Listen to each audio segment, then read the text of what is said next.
Road पर दोस्ती complex के पास थाने मनपा के और एमएमआरडीए के कामों के चलते बाधित होने वाले लोगों के लिए आवंटित किए जाने वाले मकान और इन मकानों का फर्जीवाड़ा Mumbra police API Kripali board से शायद इसी कांड को उजागर करने के बाद वो व्यवस्था के लांछित आरोपों के बाद ट्रांसफर का शिकार बनी। वरिष्ठ कुछ अधिकारियों को लग रहा था कि एपीआई कृपाली बोर्ड से इसमें काफी पैसे ले रही है, मगर सच्चाई कुछ और थी। पैसे नहीं मिल रहे थे, शायद इसीलिए उनका ट्रांसफर किया गया। दूसरी तरफ हम आपको बता दें कि इसी दोस्ती कॉम्प्लेक्स में एमएमआरडीए के ये फ्लैटों का जो फर्जीवाड़ा था, इमरान जुनेजा उर्फ मुन्ना मर्चेंट की गिरफ्तारी के बाद और 6 गिरफ्तारियां इसमें हुई, कुल 7 गिरफ्तारियां की गई। 2 थाने मनपा के सुरक्षा रक्षक, कई अचल संपत्ति विभाग यानी स्थावर मालमत्ता विभाग के कर्मचारियों की, क्लर्कों की इसमें जांच की गई, उनके बयान दर्ज किए गए। तो आपको बता दूं, इन्हीं 2 इमारतों में एच और आई विंग, तो एच विंग की 17वीं मंजिल के 1701 से लेकर 1713 यानी कुल एक मंजिल पर 13 फ्लैट है।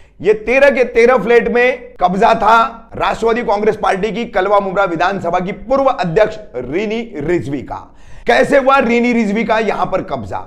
रीनी रिजवी कौन सी रोड वाइंडनिंग में बाधित हुई थी? रीनी रिजवी कौन से ब्रिज या पुल निर्माण के काम में बाधित हुई थी, जिसके चलते उन्हें एच विंग में 1 फ्लैट 2 फ्लैट नहीं, पूरा 1701 से लेकर 1713 तक के 13 फ्लैटों की यह पूरा फ्लोर यानी ये पूरी मंजिल उनको दी गई। एसआईटी ने रीनी रिजवी को बुलाया, बयान भी दर्ज हुआ। क्या रीनी रिजवी ने उधर कागजात दिए, क्या बयान उसने दिया है, क्या उसका बयान दर्ज किया गया है, इसका कोई खुलासा अब तक सामने नहीं आया है। दूसरा सबसे बड़ा पहलू, सहायक आयुक्त महेश अहेर उतलसर प्रभाग समिति, और अभी फिलहाल दीवा प्रभाग समिति का भी बीच में उनके पास चार्ज था, जो कि सुपरिटेंडेंट ऑफ ऑफिस यानी कार्यालयीन अधीक्षक है अचल संपत्ति विभाग के, स्थावर मालमत्ता विभाग के। पूरे मुमरा कौसा में यह चर्चा है, रीनी रिजवी जब तक राष्ट्रवादी कांग्रेस पार्टी में कार्यरत थी उसके बाद से अचानक गायब हो गई। स्वास्थ्य के कारणों को देकर उन्होंने अपने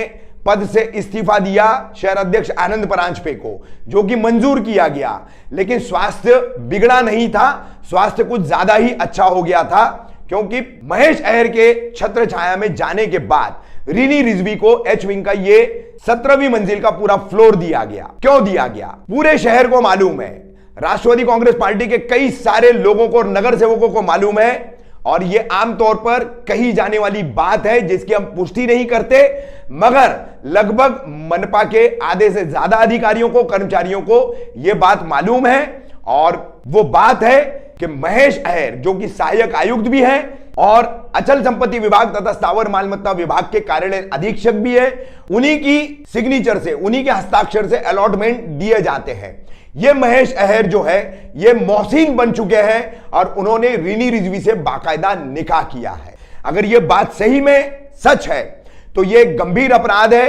एक अर्ध सरकारी कर्मचारी, थाने मनपा जो है अर्ध सरकारी यानी निम्न सरकारी संस्था है, और उसका एक अधिकारी कैसे सरकारी नौकरी पर रहते हुए धर्म परिवर्तन करके, मुस्लिम बन करके, एक महिला से शादी करके फिर उसको अपने अधिकार में आने वाले विभाग का फायदा उठा करके एक इमारत में पूरा 17वीं मंजिल का फ्लोर दे सकता है। अगर सही में महेश अहेर मोहसिन बने, रीनी रिजवी से शादी की, तो यह मामला गंभीर है। एसआईटी में जैसा हमने बताया 17वीं मंजिल को लेकर रीनी रिजवी का बयान दर्ज हो चुका है। उसका खुलासा अब थाने पुलिस आयुक्तालय के वरिष्ठ पुलिस अधिकारियों को जो एसआईटी से संबंधित है उनको करना होगा कि क्या रीनी रिजवी ने कागजात यहां पर सौंपे हैं और किस तरीके से सहायक आयुक्त महेश अहेर उर्फ शादी के लिए बने हुए मोहसिन ने उन्हें ये फ्लैट दिए, जिसमें से कुछ को उन्होंने हेवी डिपॉजिट पर दिया था। हम 17वां फ्लोर पूरा आपको दिखाएंगे,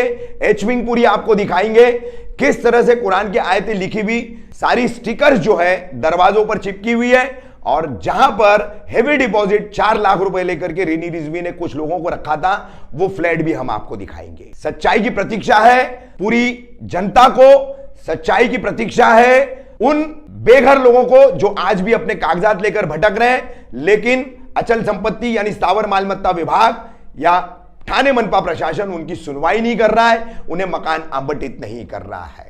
मोहसिन उर्फ महेश अहेर, इनके ये कारनामे क्या पालक मंत्री एकनाथ शिंदे, सांसद श्रीकांत शिंदे और थाने मनपा आयुक्त विपिन शर्मा को दिखाई नहीं देते। बीच में कुछ अरसा पहले, लगभग 1 साल हो गया होगा, एक मनपा कर्मचारी के साथ महेश अय्यर सहायक आयुक्त की अनबन हो गई थी। उस वक्त कुछ फोटोज जो है रिनी रिजवी और महेश अय्यर के वायरल हुए थे।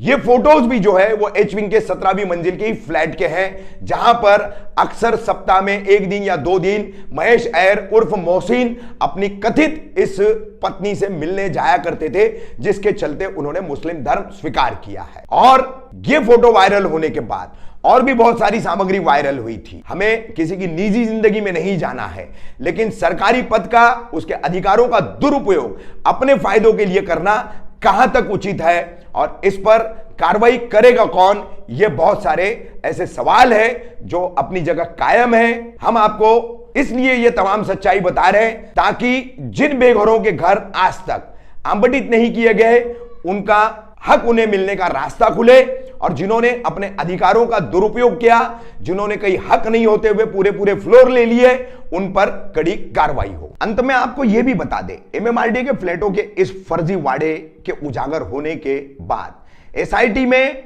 और मुमरा पुलिस स्टेशन में रिनी रिजवी का बयान दर्ज होने के कुछ दिन बाद यहां पर रिनी रिजवी ने यह फ्लोर खाली कर दिया। स्थानीय लोगों की पुष्टि है, लगातार 3 दिन तक 3 ट्रकों में भरकर एच विंग की 17वीं मंजिल से इन फ्लैटों से 1709, 1710, 1711 और 1712, ये 4 फ्लैट जिसे निजी तौर पर रिनी रिजवी, उनका परिवार और मोहसिन उर्फ महेश अय्यर इस्तेमाल करते थे, वहां से पूरा सामान जो है इन ट्रकों के जरिए दूसरी जगह स्थानांतरित कर दिया गया।